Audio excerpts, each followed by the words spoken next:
नमस्कार. आपल्या सर्वांचे आभार.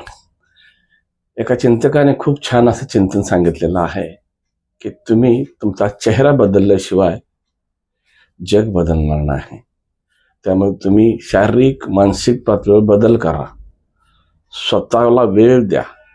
कारण जग हे तुमचं प्रतिबिंब आहे. चेहरा बदलल्यानंतरच ते बदलणार आहे आणि दुसऱ्या कोणाला बदलण्याची गरज नाही.